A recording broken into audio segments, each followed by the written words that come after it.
Adam Marjoram, you are having a weekend out. Personal best so far, a couple of third finishes. Can you get this one? Yeah, look, we're going to be trying really, really hard. We're underrepresented by the West Aussies here, so definitely trying to head up the West Aussie contingent here, but we want to be on that top step of the podium, so I'll be giving it my all, mate. But Harris and Walton, they are tough to pass. They are the ex-V8U champions and the reigning V8U champions. So, look, we're mixing it with some really tough guys, but you know what? We can do it. Yeah, someone needs to upset their party, and I think you could be the man for the job. I really do hope so. I'm going to be giving it my all. Okay, here we go. The grid will look like this. It's Harris versus Walton again off the front row. Marjoram, he reckons he's got some good tyres driving for Erebus Motorsport. Keep an eye out for him. But Reece McNally has been the fastest ute all weekend, and I think that he might have something special in store for us right here. For sure, he's got a real hot rod underneath him. Further back, Andrew Fisher and David Cedars in an all-star cast out of row 10. They'll be passing some cars. Bruce Oaklands was in the thick of things yesterday. Don't think Cam Wilson actually made it back around today, which is sad. And Mason Barbera, the young fella off the back from Peters Motorsport. And Jared McLeod will start alongside him back in row number 14.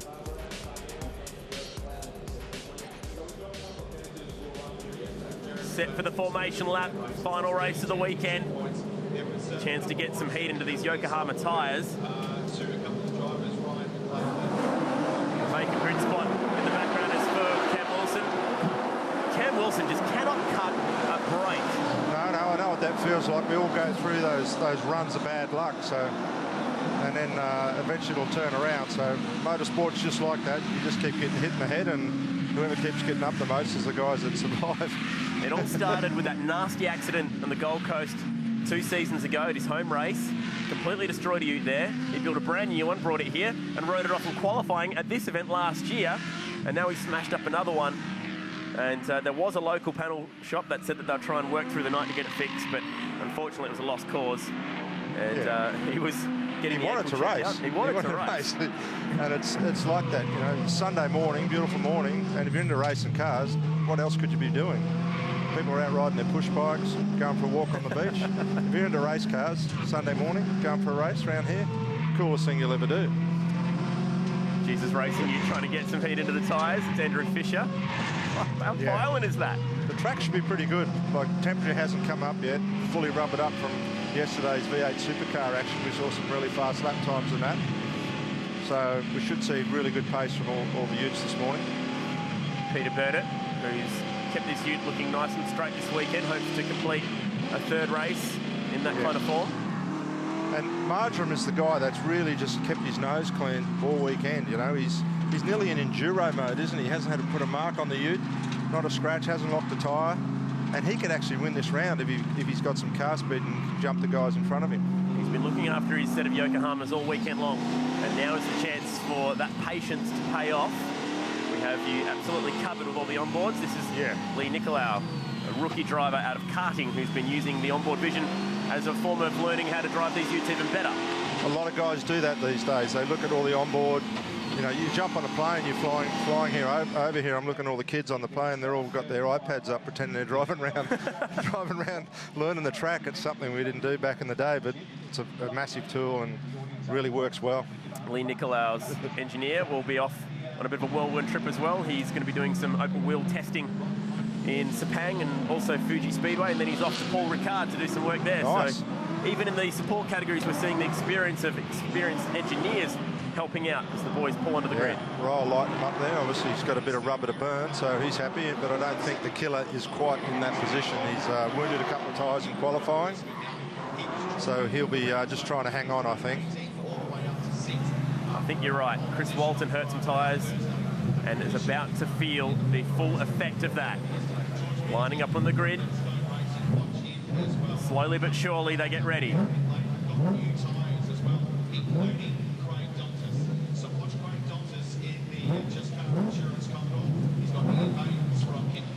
The heat haze rising above the grid. First race on a Sunday morning. This one's going to be a nice one. There's our green flag. Green flag at the back. Final race for the East Coast Bull Bars V8 Utes. Red light is on. It's Walton versus Harris on the front row. We've got a stall. It's Marjoram. He's not going anywhere. The whole field struggles to miss him. The disappointment. Gets it away. Gets it refired. Gets the car moving. He was on for his best weekend. This is going to play into McNally's hands. Oh, Harris is sideways. Killer's in front. Great start for Walton. Did exactly what he needed to do.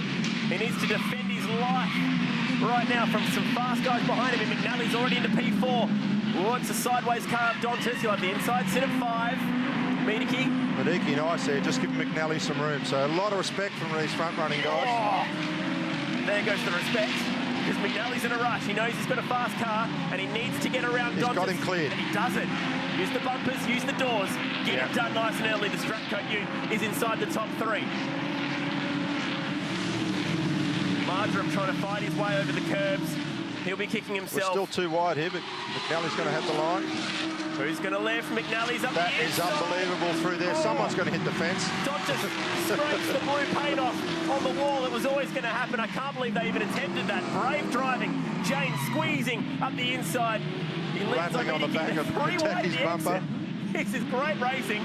And Mitaki rises to 3rd. They're still banging doors as they go around turn 10, 11. James going to get punted off wide. Yeah, he's going to lose a lot of spots there. We've got 1 round, 2 round. It's Principal. Hang on to it, brother. Oh no, we've got a massive fire at the bottom of Peter Burnett's car. I wonder if that's dropping oil. Oil on the rear tyres there for sure. And Marjoram's sliding up the inside. There might be some oil on the track. Danny Bazadzik's got damage. It all kicked off on the first lap of the final race. They've been unusually patient here we this go. point, and now the battle is on for the lead. Harris gets it done on the inside. Must have got a great run out of turn 14. Walton wants the lead back though. Wow, what an exciting first lap for the final race. Screeching. Oh, hang on to a Ryle. Harris is sliding out in the fence. Goes Ryle Harris. Winner of the first 2's ripped his mirror off.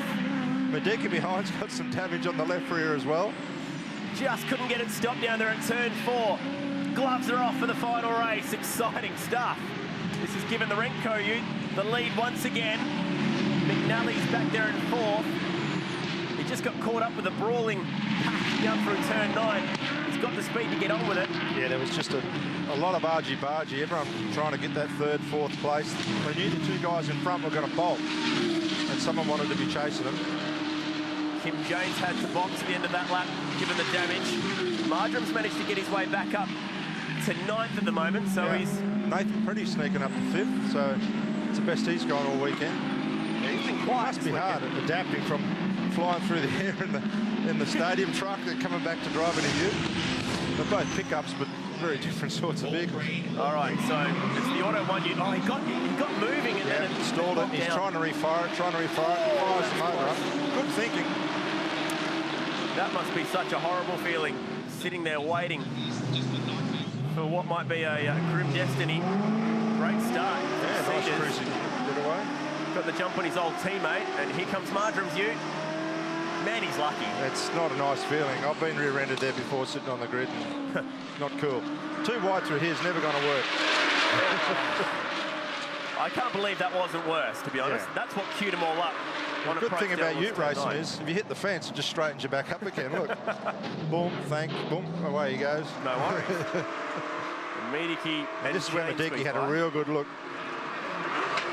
Mediki was 6 on approach down towards turn 8, ended up in 3rd. Oh, okay, so he's rattled the bumper of McNally. McNally couldn't go anywhere except into Jane. Similar move he put onto Cedars, and Nathan Pretty got past everyone smelling roses then. There goes Jordan Skinner, local racer.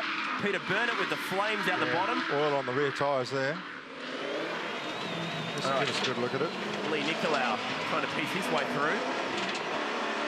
It's like a scene out of Armageddon down there at the moment. Yeah, it was good driving. He lifted off the throttle a bit. Not too much oil getting on the windscreen. Ryle's just bowled a wide here. Just had an off day. He's just pitched it too wide. This one we haven't He hasn't got yet. damage. You might be able to haul him back in, but Walton out to a 1.3 second lead. These boys have been in the walls this weekend. There's Noel Edge focusing backwards for the 2nd time this weekend at turn 9. So here we go. We have Walton and Harris, both equal on points. And if it finishes that way, it'll be Walton who goes on top. Because his qualifying position. So Ryle's got to dig deep here. 5 laps to do it.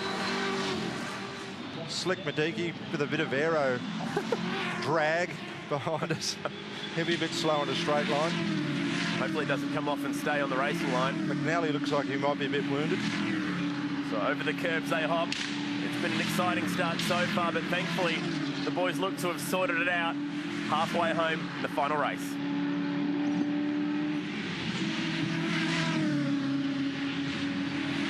So Walton is just kind of trying to hold that lead, but it's going to be very difficult on these old tyres, lap by lap. Harris pulled half a second out of him on the last lap, so the gap coming down to 0.7 now.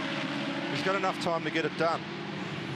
And in yesterday's race, Walton actually got up alongside him on the last lap, and he really could have got into his door and moved him out of the way, but wanted to keep that friendship intact and was happy to finish second.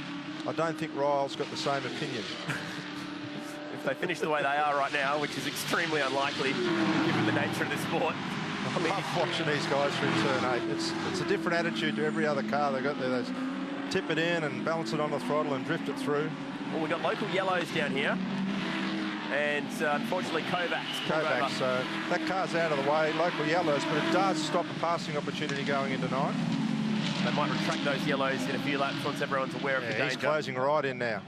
Now watch the drive Ryle gets off this corner. His car's been extremely good all weekend, just coming off the corner beautifully. It was the one thing that Walton highlighted from yesterday's race, wasn't it, Paul? The fact that he just couldn't get the drive out of the corners. Yeah, and the rules really don't allow you to have many setup changes. They're both driving Fords. The suspension's the same, everything the same. So it's either going to come back to a little bit of ride height, a little bit of tyre pressure, and that's about it. All Walton seeks is snips that tyre. That left front. The left front, which is quite unusual when you're turning right. But oh no, it's Dontis in the wall. Come on, mate, grab reverse. We're going to keep this thing green. Yeah. Or maybe with some broken steering, though, I think. Yeah, we don't want a yellow.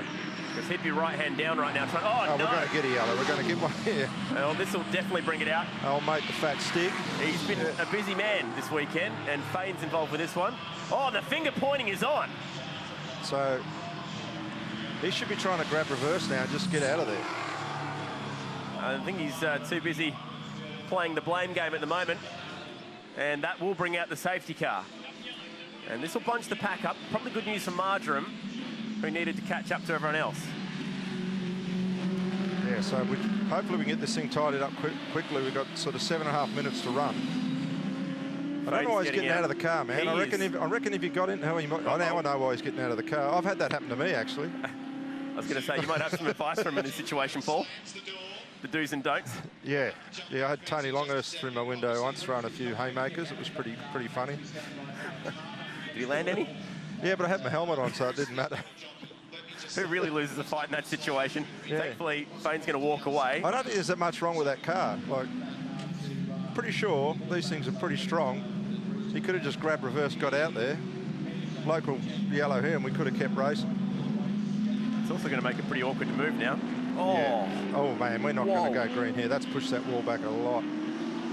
So damage to the wall on the inside of the front straight, and two stranded cars. Oaklands can't get out of here. I haven't seen that before, so. And Fane not happy, mate. Helmet off, and now a chance to try and hopefully cool down a bit.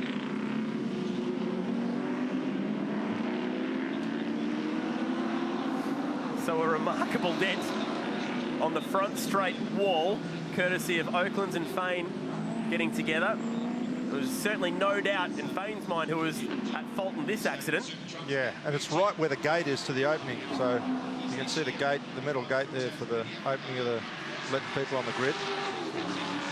And just the wrong spot. Here we go, let's see what's happened here. Let's try and break all this down. So Oaklands is up the inside of Fane at turn 14. Fair enough, that's fair enough. Fair bump so far. And, well, that's just famous Fane's fault. Maybe he surely had something broken. No. The initial contact, maybe? No, I reckon he's just started turning right on the dude. Okay, he's turned in there. He's in his rights to be up to the door panel. There's plenty of room on the left-hand side of the track. If he just drove in a straight line there wouldn't be a drama.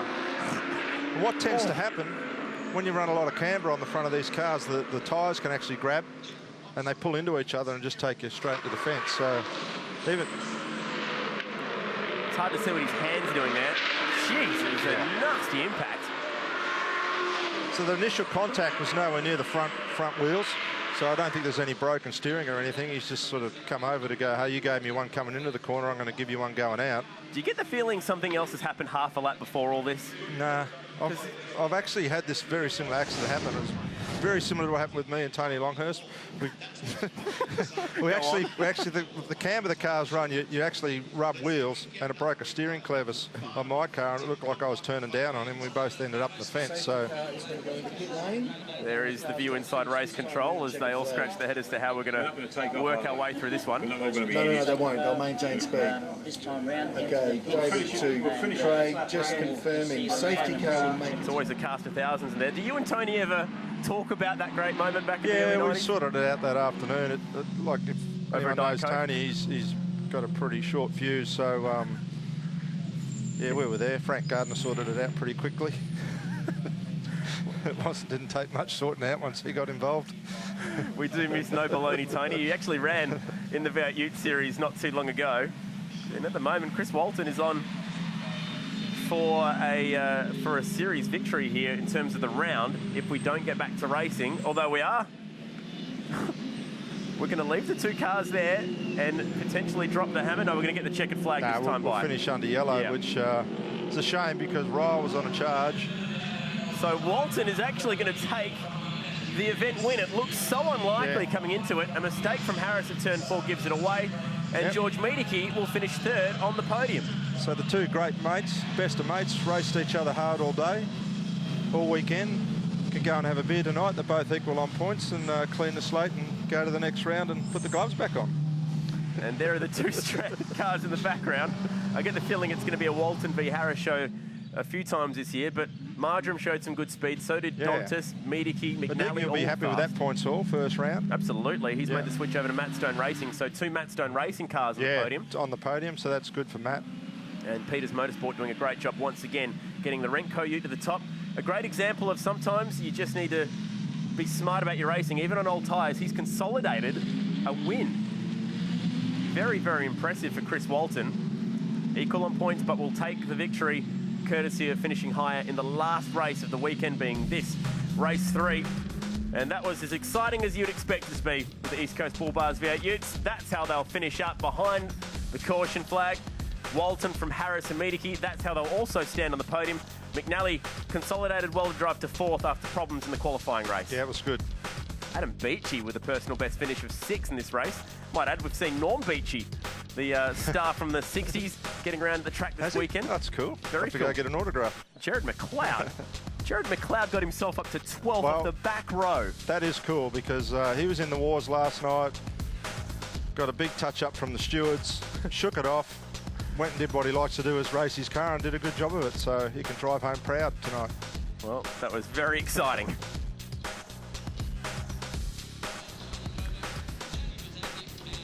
So once again, the Utes turning it on the streets of Adelaide. And that's how they'll line up in terms of the championship, and that's how they'll stand on the podium so far today.